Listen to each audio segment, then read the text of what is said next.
नमस्कार, मैं रविंद्र कुमार। कक्षा 12 की लोक प्रशासन की किताब है और इसी किताब का अध्याय 6 नियंत्रक और महालेखा परीक्षक CAG कैग। पूरा वर्णन करें तो controller and auditor general, controller and auditor general, और हिंदी में कहें तो नियंत्रक और महालेखा परीक्षक। प्रश्न पैदा होता है कि नियंत्रक और महालेखा परीक्षक कौन है। वास्तव में नियंत्रक और महालेखा परीक्षक एक संवैधानिक संस्था है, अर्थात एक ऐसी संस्था है जिसका भारत के संविधान में वर्णन किया गया है। जिन संस्थाओं का भारत के संविधान में वर्णन किया गया होता है उनको हम संवैधानिक संस्थाएं कहते हैं। यह एक ऐसा अधिकारी है जिस पर एक भारी जिम्मेदारी होती है और वह है कि सरकार ने जो पैसा खर्च किया है उस खर्च का विवरण जिन लेखों अकाउंट्स में दिया गया है उसकी जांच पड़ताल करना। और दरअसल सरकार जो भी खर्च करती है, कैग उस खर्च की गहराई से जांच पड़ताल करता है और यह पता लगाने का प्रयास करता है कि सरकार द्वारा देश का जो पैसा खर्च किया गया है वह सही तरीके से खर्च किया गया है या नहीं। और इसी जांच के आधार पर सामने आता है कि विभाग ने कौन सी गड़बड़ी की है और कितनी गड़बड़ी की है और किस विभाग ने गड़बड़ी की। ऐसे बहुत सारे घोटाले हैं जो कैग की जांच पड़ताल के बाद ही प्रकाश में आए, जैसे 2G स्पेक्ट्रम घोटाला। वास्तव में यह मामला 2G स्पेक्ट्रम के लाइसेंस आवंटन का मामला था जो कैग की रिपोर्ट के बाद प्रकाश में आया था। रिपोर्ट में यह बात सामने आई थी कि उस समय के संचार मंत्री ने अपनी मनचाही कंपनियों को बहुत ही कम कीमत पर 2G स्पेक्ट्रम का आवंटन किया, जिससे सरकार को इस आवंटन से 1,76,600 करोड़ रुपए का नुकसान हुआ। बाद में इस घोटाले की जांच केंद्रीय जांच ब्यूरो यानी CBI द्वारा की गई और CBI ने जांच के बाद दायर अपने आरोप पत्र में नुकसान का अनुमान 31,000 करोड़ रुपए लगाया। 2 फरवरी 2012 को भारत के सर्वोच्च न्यायालय ने एक जनहित याचिका पर 2G स्पेक्ट्रम आवंटन को असंवैधानिक और मनमाना घोषित कर दिया और जारी किए गए सभी 122 लाइसेंस रद्द कर दिए। इस प्रकार हम कह सकते हैं कि 2G स्पेक्ट्रम घोटाला तभी प्रकाश में आया जब कैग ने उसकी जांच पड़ताल की, नियंत्रक और महालेखा परीक्षक ने उसकी जांच पड़ताल की। इसी प्रकार का एक और घोटाला था कोयला खनन घोटाला। 2012 में कैग ने अपनी रिपोर्ट में कोयला खनन घोटाला भी प्रकाश में लाया। रिपोर्ट में कैग ने कहा कि सरकार के पास बोली की प्रक्रिया के जरिए कोयला ब्लॉक आवंटित करने का अधिकार था, लेकिन फिर भी सरकार ने ऐसा नहीं किया। इसका परिणाम यह हुआ कि निजी फर्मों ने कम भुगतान करके कोयला ब्लॉक खरीद लिए। इससे सरकार को 1,85,600 करोड़ रुपए का नुकसान हुआ। इस प्रकार यह कहा जा सकता है कि नियंत्रक और महालेखा परीक्षक या कैग, जिसको हम छोटी फॉर्म में कैग कहते हैं, नियंत्रक और महालेखा परीक्षक जनता के धन का संरक्षक है। इसी कारण डॉक्टर BR अम्बेडकर ने कैग को भारत के संविधान का सबसे महत्वपूर्ण अधिकारी कहा है। भारत में नियंत्रक और महालेखा परीक्षक का जो ये पद है ये नया नहीं है। पहली बार इस पद की स्थापना 1858 में की गई थी, जब अंग्रेजी सरकार ने ईस्ट इंडिया कंपनी से भारत का शासन अपने हाथों में लिया था। लेकिन तब इसे महालेखा परीक्षक कहा जाता था। अंग्रेजी में कहें तो तब इसे ऑडिटर जनरल कहा जाता था। सन 1860 में सर एडवर्ड ड्रमंड को भारत का पहला ऑडिटर जनरल नियुक्त किया गया। सन 1866 में इस पद का नाम बदलकर नियंत्रक महालेखा परीक्षक कर दिया गया।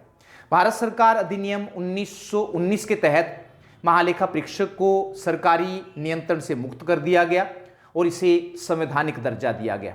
इसके बाद भारत सरकार अधिनियम 1935 में इसे और भी ज़्यादा शक्तियां दी गई। इस अधिनियम में महालेखा परीक्षक की नियुक्ति, सेवा शर्तों और उसके कर्तव्यों का भी वर्णन किया गया। भारत सरकार अधिनियम 1935 में अंग्रेजी सरकार द्वारा की गई यह व्यवस्था 1947 तक चलती रही।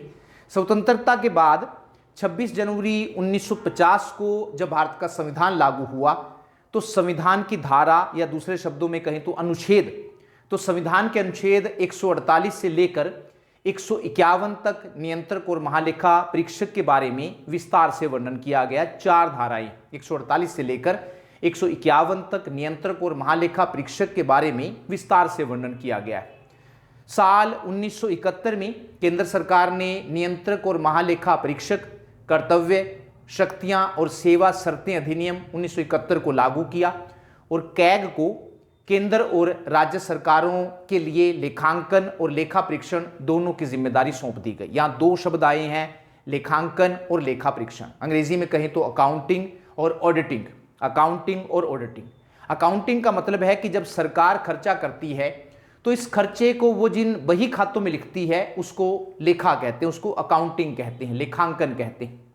और जब उन लेखों की अकाउंट्स की जांच पड़ताल की जाती है उसको लेखा परीक्षा कहा जाता है, ऑडिटिंग कहा जाता है।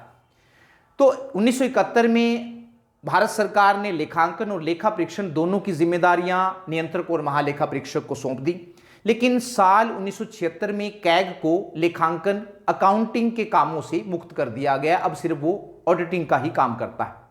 भारत के पहले नियंत्रक और महालेखा परीक्षक की बात करें कि कौन थे भारत के पहले और नियंत्रक और महालेखा परीक्षक, तो भारत के पहले नियंत्रक और महालेखा परीक्षक वी नरहरि राव थे और वर्तमान समय में भारत के नियंत्रक और महालेखा परीक्षक का नाम गिरीश चंद्र मुर्मू है।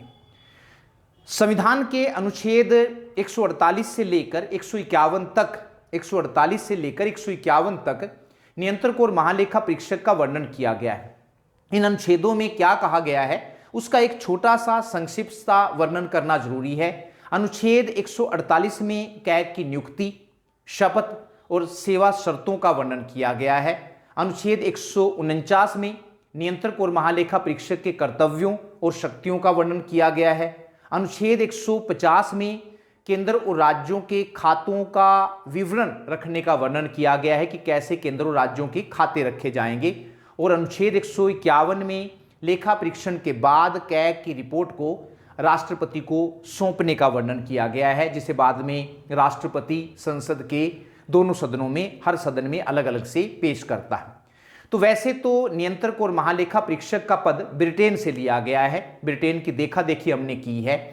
लेकिन यदि दोनों देशों की तुलना की जाए या दोनों देशों के नियंत्रक और महालेखा परीक्षक की तुलना की जाए तो दोनों में काफ़ी अंतर देखने को मिलता है, जिसे हम कुछ बिंदुओं के द्वारा स्पष्ट कर सकते हैं। पहले नंबर पर हम कह सकते हैं कि भारत में कैग केवल महालेखा परीक्षक की भूमिका ही निभाता है। भारत में कैग केवल महालेखा परीक्षक की भूमिका ही निभाता है, जबकि ब्रिटेन में उसे महालेखा परीक्षक के साथ साथ नियंत्रक महालेखाकार की शक्ति भी दी गई है। हमारे यहाँ पर से केवल महालेखा परीक्षक की भूमिका निभाता है, ऑडिटर जनरल की भूमिका निभाता है, जबकि ब्रिटेन में उसे महालेखा परीक्षक की भूमिका तो दी गई है, साथ साथ नियंत्रक और महालेखाकार की शक्ति भी दी गई है।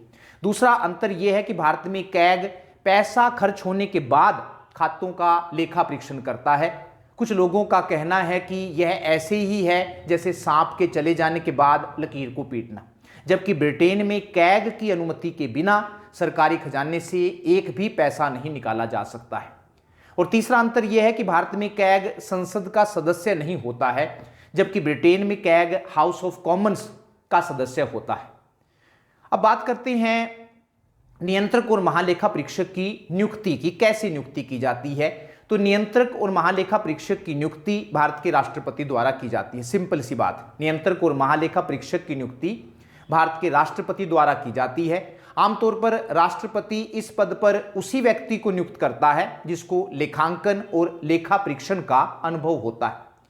संविधान में नियंत्रक और महालेखा परीक्षक की योग्यता के बारे में कोई स्पष्ट वर्णन नहीं किया गया है। यह स्पष्ट नहीं बताया गया है कि किस व्यक्ति को नियंत्रक और महालेखा परीक्षक नियुक्त किया जाएगा।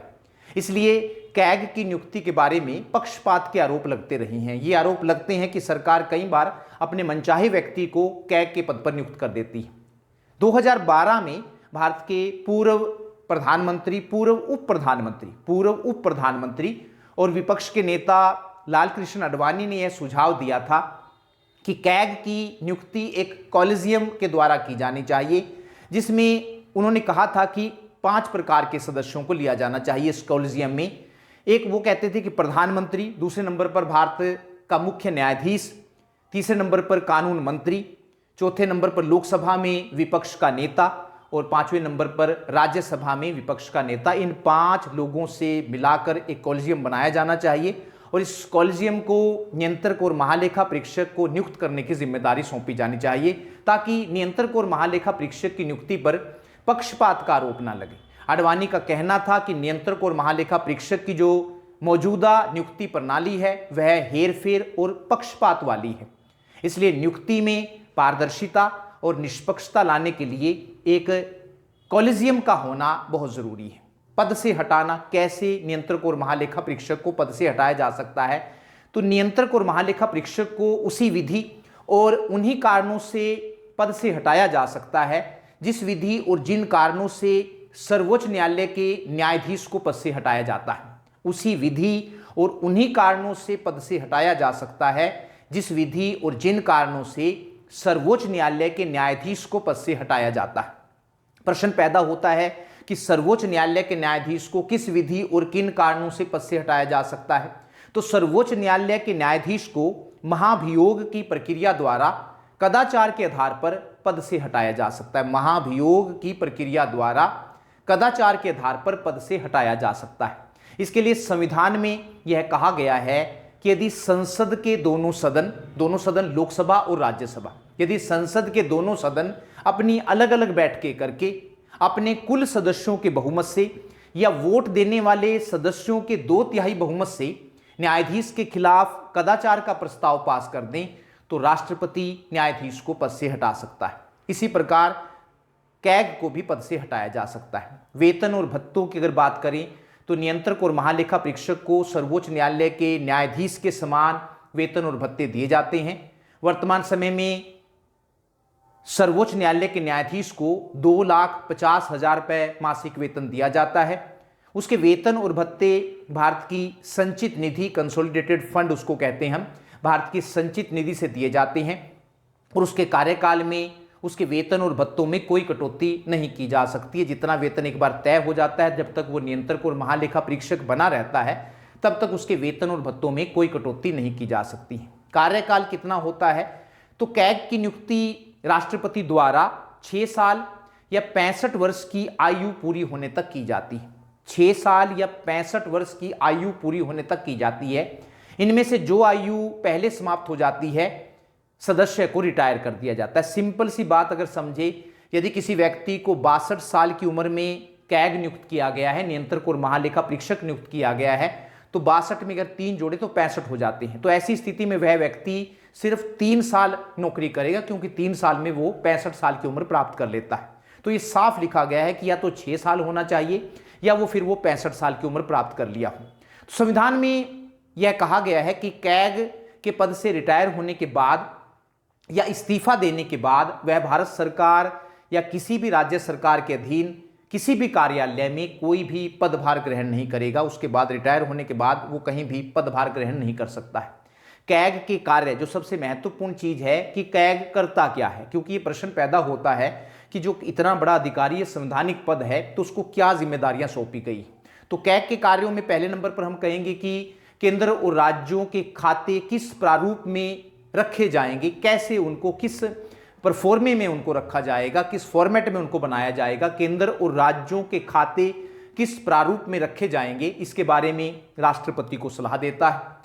दूसरे पर हम कहेंगे कि संचित निधि से संबंधित खातों के सभी प्रकार के खर्चों का लेखा परीक्षण करता है। भारत की संचित निधि से जो पैसा निकाला जाता है और उस पैसे को जिन खातों में दर्ज किया जाता है उन खातों की लेखा परीक्षण करता है।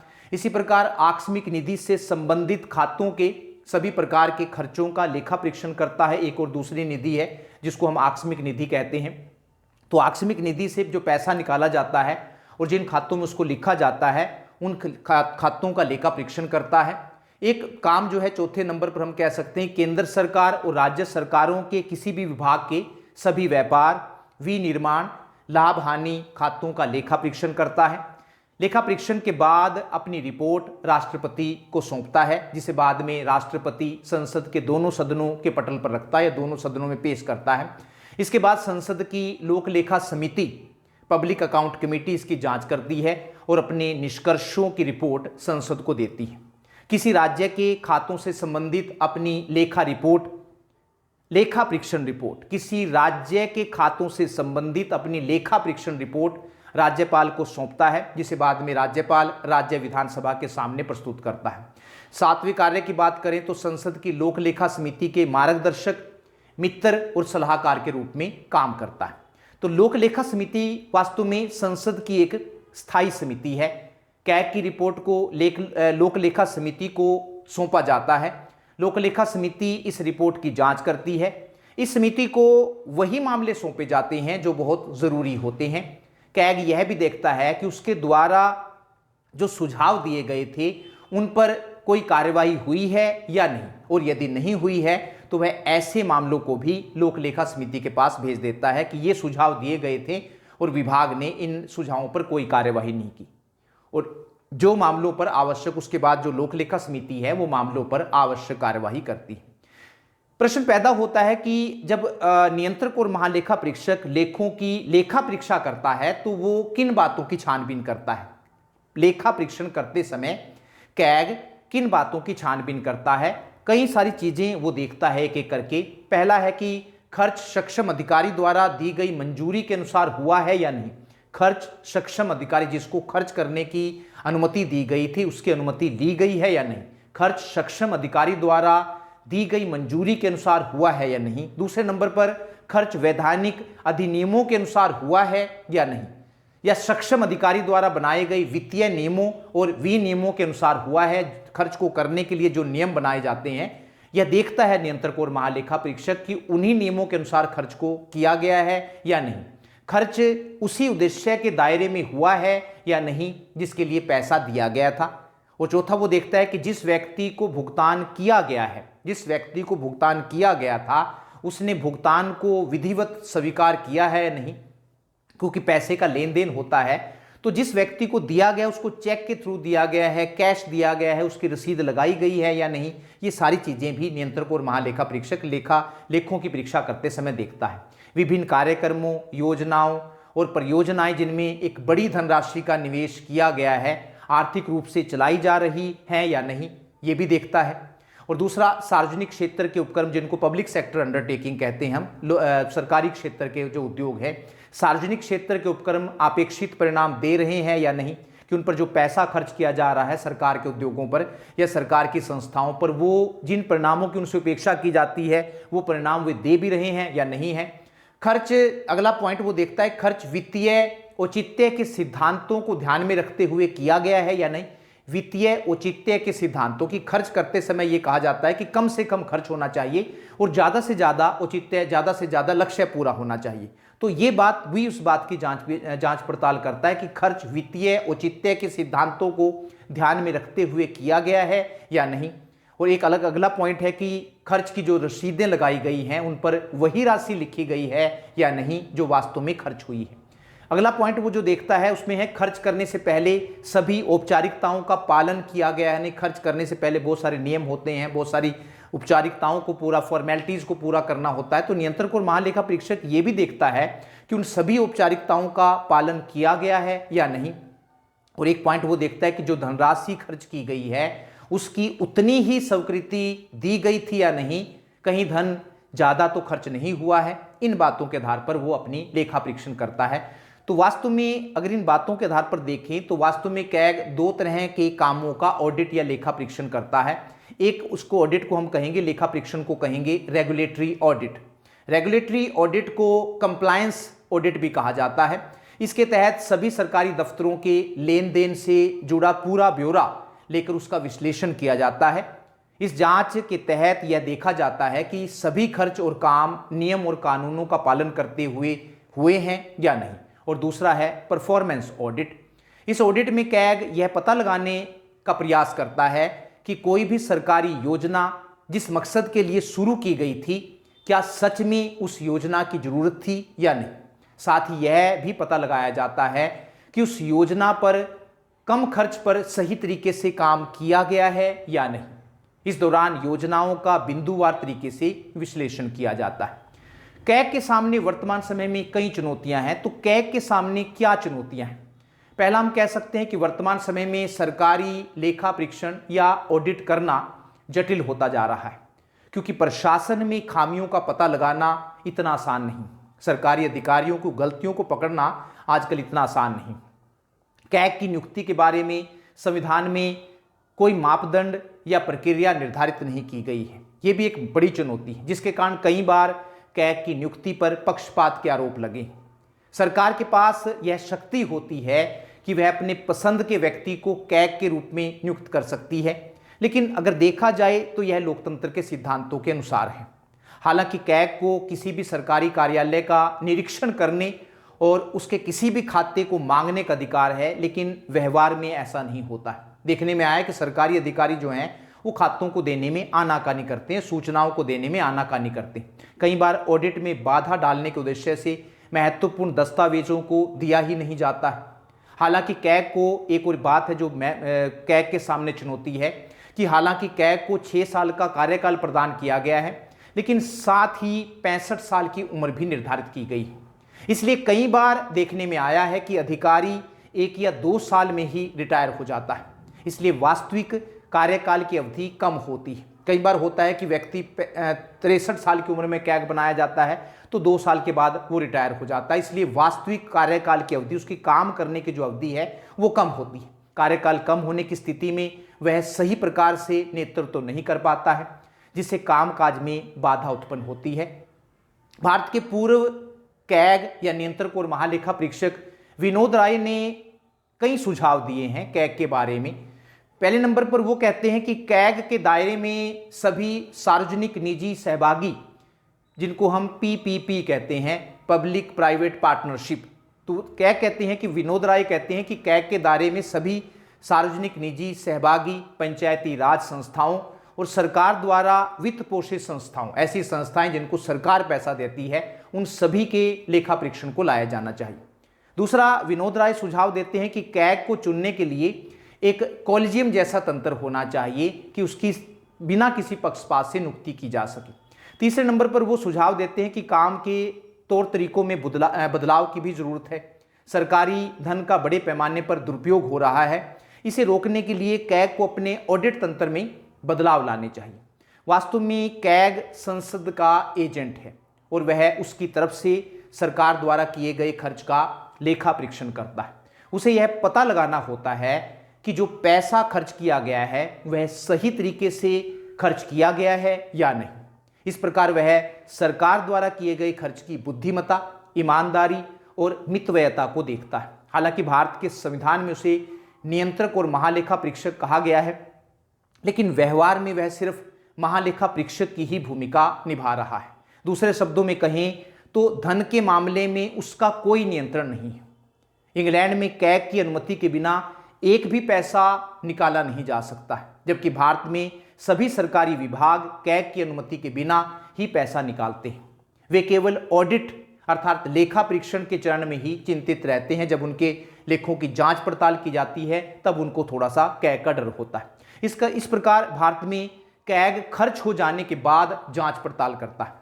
कुछ लोगों का कहना है कि यह सांप के चले जाने के बाद लकीर को पीटने के समान है, अर्थात सरकारी अधिकारी ने जो नुकसान पहुंचाना था वह तो पहुंचा दिया, उसके बाद जांच पड़ताल करने का क्या फायदा। ऐसी स्थिति में कैग गंदी नालियों का निरीक्षक बन के रह जाता है, सिर्फ गंदगी दिखाने वाला हो जाता है। पिछले कुछ वर्षों में उसकी भूमिका में भी काफ़ी कमी आई। सरकार को पेश की जाने वाली उसकी रिपोर्टों की संख्या कम होने लगी है। इससे 2 प्रश्न पैदा होते हैं। एक तो यह है कि क्या अब भ्रष्टाचार खत्म हो गया है या फिर भ्रष्टाचार दिखना ही बंद हो गया है। धन्यवाद, नमस्कार।